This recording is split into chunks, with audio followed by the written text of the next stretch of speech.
Hello everyone, it's the Alpha Otaku, and let me do something really quickly, and you guys are going to be really happy about this. I am going to turn the sex scenes on, because I've actually gotten some better editing equipment, so I can censor it, so we can actually see what is going on during the sex scenes, because they're either hilarious, or they're actually really plot heavy.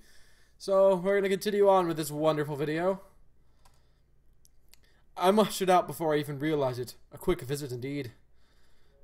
I ended up standing in front of the main building and the auxiliary building, although to my eyes they still look one and the same.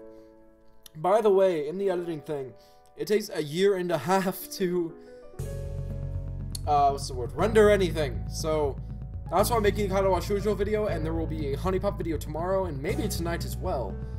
Actually, probably just tomorrow. I'm gonna save that video for tomorrow. And then record more tomorrow and do things, because this is a really hard gig to upload daily when you have school and all this shit. So, it's the real... Alright, back to the story though. It's the first real look I get at the other students, so I watch people coming out of the school going towards the gate or the dorms. Everyone seems to know where they are going, and I still keep thinking that most of them don't look too special for being students at a special school. Then again, neither do I. Does that make me one of them? One of us? I should go somewhere too to prevent me from getting lost. It's around dinner time, but I feel tired instead of hungry. The wariness in me only grows as I trudge towards the dorms, set a little way apart from the main building complex. There is a garden of sorts between the school and the dorm, shrubbery, flowers, and that overbearing smell of fresh-cut grass that fills the atmosphere. It dawns on my tired mind that the smell feels novel because I haven't been outside at all for so long. The dorm building is big and made of red brick like the others. It feels way too pompous for what it is, so I push forward to going inside. It takes more time than necessary to fish out the key I was given from my pocket.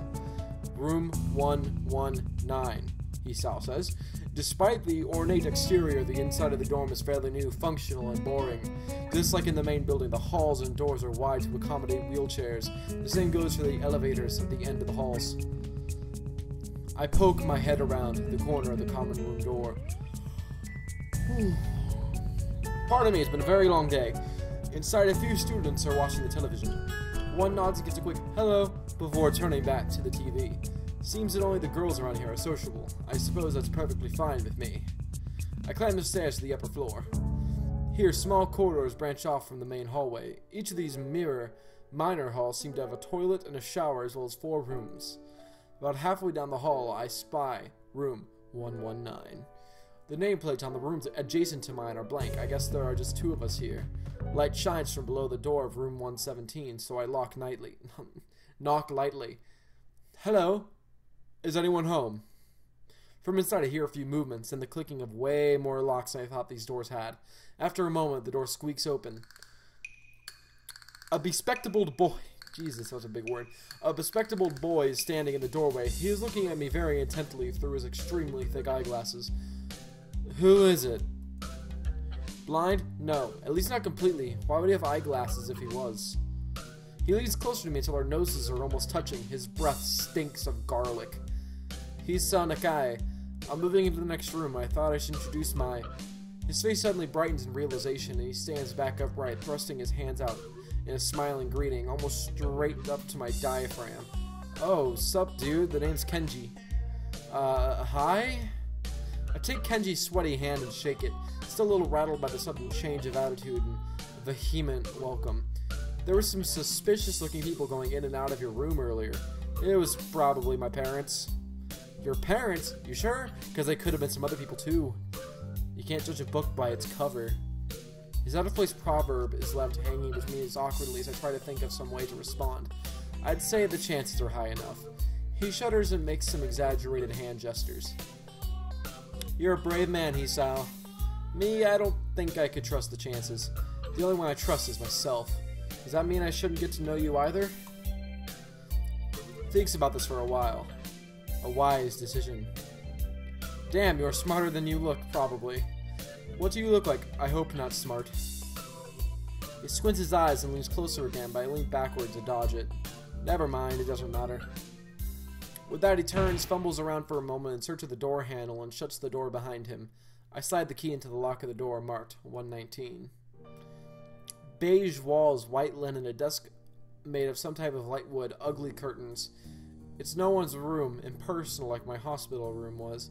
My bags are sitting at the foot of my bed, looking a lot emptier than they did this morning. Excuse me. Pardon me. The closet is sitting open, stocked with my clothes. Also, it seems that there are a number of school uniforms hanging there as well. A note is pinned to the sleeve of one of the shirts. Hi, Hee-chan. We've unpacked your things and made your bed. They said that if these don't fit, then you should go to the office tomorrow. If you have any problems, you can always call us. Love, Mom and Dad. Hisao does not like Hee-chan. He said earlier, I think. Well, at least I don't have to worry about unpacking. I kind of hoped I would have. Then there would have been something to do. It's still too early. I put the note down on the desktop and lie down on the bed feeling drained. Lying there makes me want to read something, but I have nothing with me. I wonder if the hospital conditioned me for wanting to read whenever I have nothing to do. The restless urge just keeps growing until I have to stand up. Maybe it's stress or something. I was pretty nervous about it before coming, and for the entire day today too. I still am, I think. Damn, I have to distract myself somehow so I won't be this unnatural all the time. Tomorrow I'll go borrow some books from the library. Yeah, I'll do that. But for now... The bottles of medications neatly arranged on my night table catch my eye. I pick up one and shake it just to hear the contents rattle inside, and then read the glued-on pharmacy label. 2 tablets daily to stay alive. Doesn't really say that, but it could just as well. It's kind of twisted having your life depend on chemicals like this. I resent it a little, but what choice do I have? With a sigh, I begin my new daily ritual of taking the right number of pills from each bottle, being careful to check the correct dosages. I lie down again, feeling hollow and uncertain, and after that I keep staring at the blank, unfamiliar ceiling for a long time. It doesn't start looking any more familiar, not even after darkness falls and long shadows draw across my room like fingers. The sheets feel slightly more comfortable, warm, and nest-like against the chill that passes for room temperature here. Soon the lighter shades of darkness that is the ceiling look like every ceiling does at night, and it becomes the only thing I recognize anymore. The night beckons me to sleep, and I feel the coldness of unfamiliarity and fear creeping up my spine once again. I keep drifting further away from the world I knew.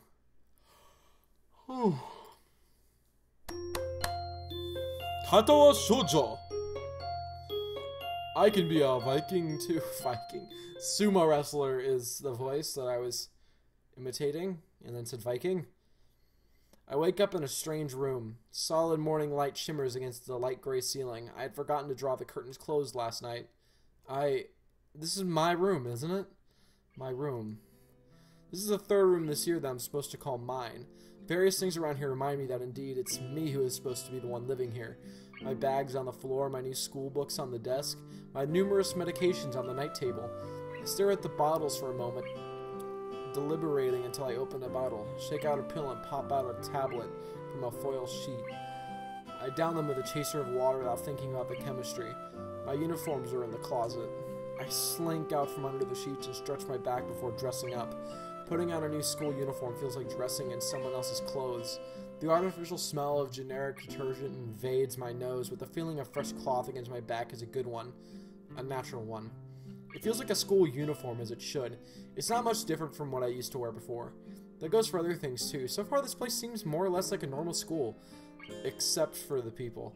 I think back to my talk with Kenji yesterday. Misha's constant laughter and Shizune's sweeping sign language gestures. Well, I've only met 3 students so far. Maybe they aren't that normal, and I'm sure others are.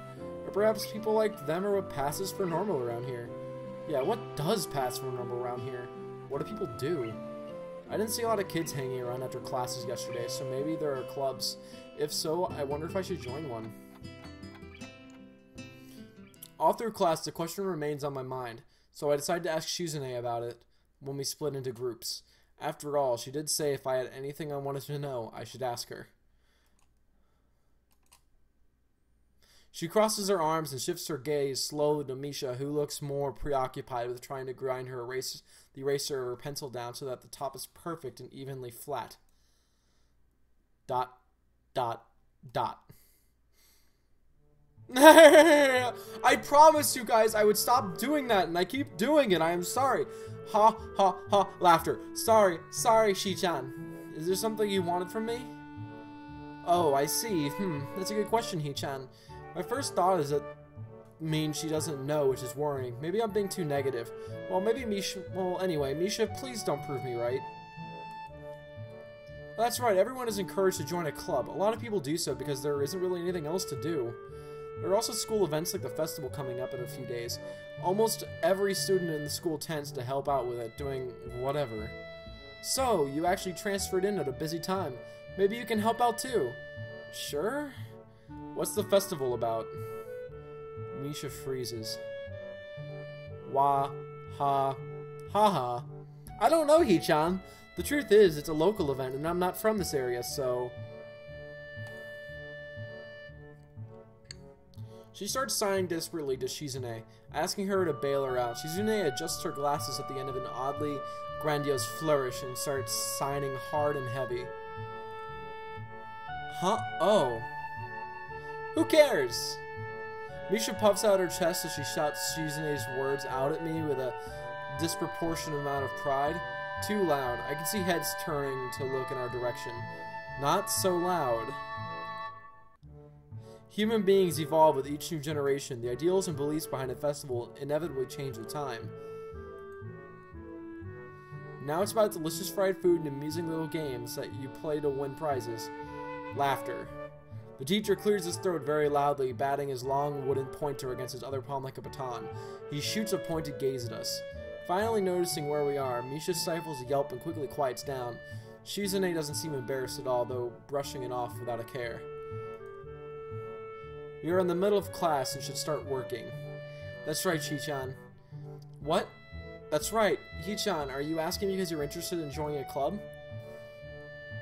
It could have been my eyes playing tricks on me, but I think I saw a suspicious glance exchanged between them. Misha's tone has also changed, although it does that every other word anyway. Yeah, I was thinking about it. Misha and Shizune look at each other again. I'm about to ask what they have in mind when something dark flutters in my peripheral vision, catching my attention. Out of the corner of my eye, I see the girl with long dark hair get up from her desk and slip silently towards the door. It doesn't seem like she was working in any group, and no one seemed to notice her but me. I glance at the teacher, who's also looking at the dark-haired girl, go, why doesn't he say anything? Sorry again. Hee-chan, is something wrong? Do I look as uneasy as I feel? Or is Misha just looking at me looking after the girl who left? No, nothing. Okay, well, it looks like we were asking. You don't have any plans for lunch today, do you? I thought I would go to the library and pick up some books. Not really. Do you want to have lunch together then? Sure. Yay, laughter. Okay, Hee-chan, perfect. The rest of class passes uneventfully. The girl with the long hair never came back. Before I have time to put any more thought into where she could have gone, the teacher informs us that it's time to stop working. Shizune looks more than a little annoyed that we only just barely managed to finish all our work on time. I'm just glad we finished it all. It's not a contest or anything. Yes, it is, Hee-chan. Impossible. Really? Really. I've noticed this before, but it's kind of funny how Misha is always moving her hands and signing not only everything she says, but what everyone else is saying at any given time. Obviously, it must be so Shizune can understand it. Her eyes dart back and forth between Misha's hands and me. I don't know who I'm supposed to be looking at. I'm talking to Misha, but that might be wrong. Maybe I should face Shizune? I'm used to looking in the direction of the person whose voice I'm hearing, but really? Shizune can't hear me. It would be disrespectful to talk to her only through Misha? Then again, isn't that what she's doing? No, she's at least looking at me. This is all very confusing and will take some time to get used to. It's not a contest because contests are competitions over a prize. If there's no prize on the line, it's not really a contest. Shizune's eyes flash dangerously with a competitive glare. She stares at me as if surprised that I'm challenging her. I think maybe this is a contest to her. I never noticed before how dark and blue her eyes are. It's truly an alluring gaze. Are you sure, Hee-chan? Very sure. Aha, you're wrong, Hee-chan, because I don't want to be the slowest one in the class. Therefore, what's on the line is my confidence in my abilities and the prize to the satisfaction of proving them. Laughter. Shizune pushes her glasses up the bridge of her nose in a very matter-of-fact way. I'd argue more, but the bell rings and she quickly gets up and picks up her bag, looking at me expectantly. I'd almost forgotten that I was supposed to have lunch with them. Where do you want to eat? The cafeteria? It's so plain. Okay, let's go. Plain, well, I guess. At my old school, I liked to eat outside near the back of the building. It was a good spot, but I didn't find it until near the end of my freshman year. I wonder if there's a similar place to eat here. Misha seems to imply as much. Shizune and Misha pulled me towards the cafeteria, which is surprisingly not packed. Maybe some students favor eating in classroom or outdoors. I saw some of my classmates had boxed lunches. After we finish eating, Misha picks up where we left off earlier. So, Hee-chan, you wanted to know about clubs and stuff, right? Right, Shi-chan. Okay, I guess it makes sense to ask first. Exchanging little nods of confirmation, they turn to face me again, and Misha straightens her posture as if she's about to deliver a speech. Hee-chan, do you have anything you're really interested in? I used to play soccer, but I'm not really into it. I don't follow the teams and players or anything like that. As of late, I usually just read a lot. There's a book club, right, Chi-chan? Right, but it seems like they have all the members they can possibly have right now. Sorry, Hee-chan. It's a really popular club. Oh, okay, but more to the point, Hee-chan, does this mean you don't have anything already in mind? Not really. Good, great, that's great, Hee-chan, really great. Why is it so great? No reason. Well, Hee-chan, other than clubs and the upcoming festival, there is one other thing. Student council! I see. I didn't know this school had a student council. That was a very melodramatic setup, though, just to tell me that. I'm pretty sure the two of them know this, because Shizune looks a little embarrassed about it, and Misha is laughing. Shizune quickly retakes control of the discussion in a manner of speaking. After all, it's still Misha who has to voice whatever she says. Right. Hee-chan, maybe you should join the student council. They could use more people. Yes, definitely. You should definitely join. Why? Well, for one, we can hang out every day, Hee-chan. Shi-chan and I are both in the student council. Actually, Shi-chan is the president. I'm starting to get the suspicion that Shizune and Misha might not exactly be the most unbiased people to talk about this with. As if reading my mind, Shizune quickly adjusts her glasses and signs something to Misha. Of course we're not trying to get you to join, just because we would obviously benefit from you joining the student council and therefore have an incentive to try and get you to. So you're admitting that... No, we would admit nothing. I mean, Hee-chan, of course it would be nice if you joined, and we'd appreciate it. But even without all that, joining the student council shows a healthy interest in the workings of one's school. Yep, it's true, Hee-chan. Besides, don't you want to spend time with us after school, Hee-chan? I can't tell if she is being genuine or if this is just really good acting. Both of them seem to be trying hard to look their cutest, although they are already pretty cute to begin with. Jesus Christ. Well... So it's settled then. Welcome to the student council, Hee-chan. What? No. Aw, see, Shi-chan? Of course it wouldn't go so easily. Yep, that's right, though. It'd be boring if it went that smoothly. Oh well, Shi-chan owes me candy now. You were betting on it? Hey, my life is not a game here. Shizune seems very intrigued by this when Misha signs it to her. The aggressive glint returns to her eyes. Laughter. That's interesting, Hee-chan. Let's play a game. It's not what I said. How about rich man, poor man, Hee-chan? If you lose, you have to join the student council. No, absolutely not. Aw, why not? Well, because you two both have the same incentive and therefore the same goal, which is to get me to join the student council, right? Excuse me. Yeah, that isn't my goal, but what this means is that both of you can team up and I'll be at a clear disadvantage, so I will have to decline. Hey-chan, I'm very offended. Are you saying you don't trust us and that we would pull something so disingenuous? That makes me sad. Sorry? It's hard to tell where Shizune's influence ends and Misha's thoughts begin. In order to atone for hurting a young girl's feelings, you should definitely join the student council. No! How about a game of paper football instead of rich man, poor man? Paper football? Yeah, it's a game they play in America. Okay, this game does take place in Japan. I figured it did. You make a paper triangle and then you try to shoot it past goalposts that the other player makes with their fingers. Isn't it cool? It's the ultimate form of competition between two people, Hee-chan. And it's also played by elementary and middle school children, Shi-chan. That means laughter. That means it's a game that really separates the boys from the men. More like the boys from the slightly older boys. Anyway, I'm not going to play that either. Just the fact that you know about it means you're probably surprisingly good at it. Yeah, that's true. How'd you know, Hee-chan? Shizune frowns at Misha, telling me that she probably wasn't supposed to admit that so readily.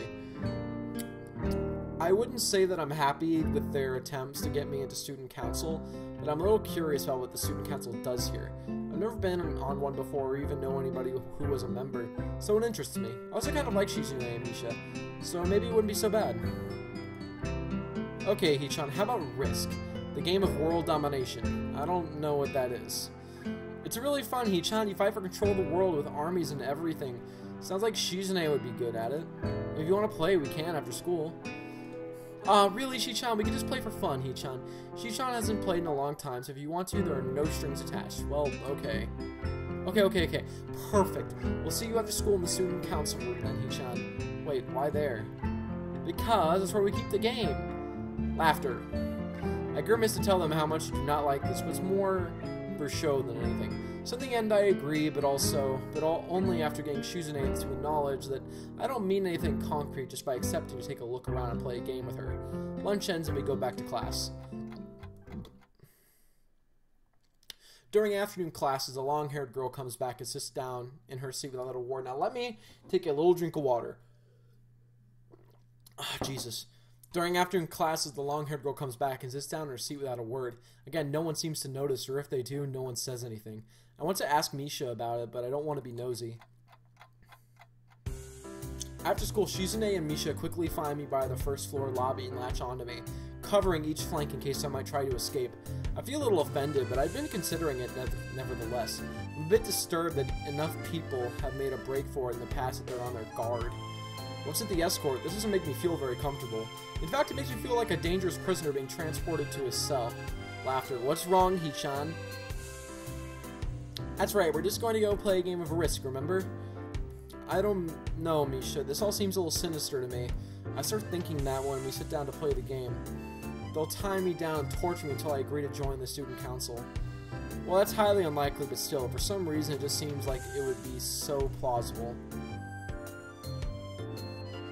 Getting to the student council room is as simple as turning 2 corners from where we started. What? That's it? This makes you guys being so on top of me seem a little silly. It's not true, Hee-chan. Hee-chan says that when their life is threatened, people have shown the capability to pull off superhuman boobs of speed. That is what I meant to say. Life is threatened. Her expression unchanging, Misha signs something amusedly to Shizune, who makes a baffling face and puts her hands behind her back, looking pleased with herself. Misha feigns deafness and hums cheerily. Stop that. I know you heard me. You have no excuse unlike Shizune.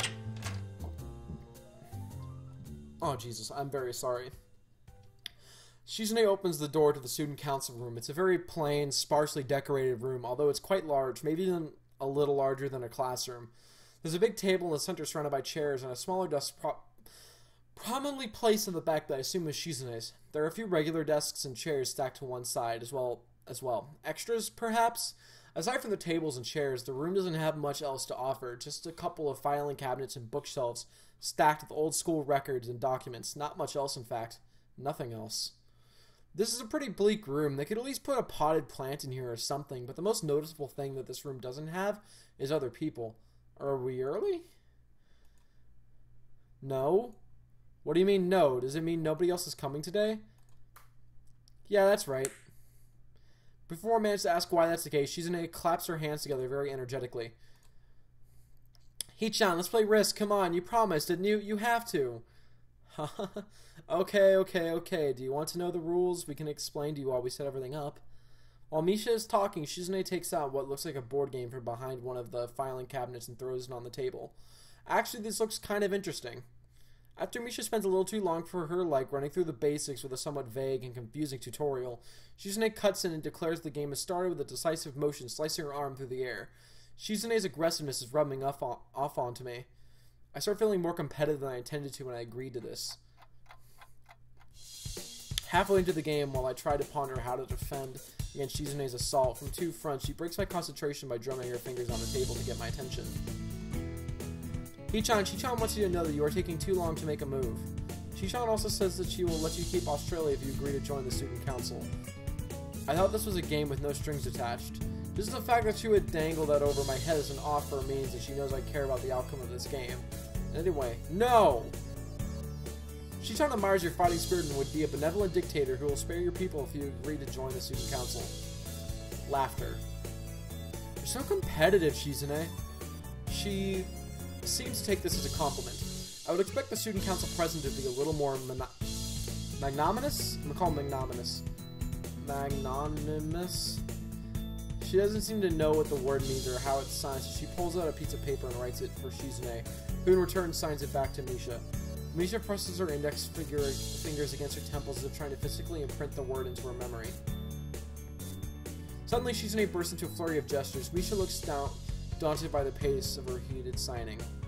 Wait, please slow down, Hichan. Shitan says you're going to lose. Tell her I will crush her world empire with my rebellion.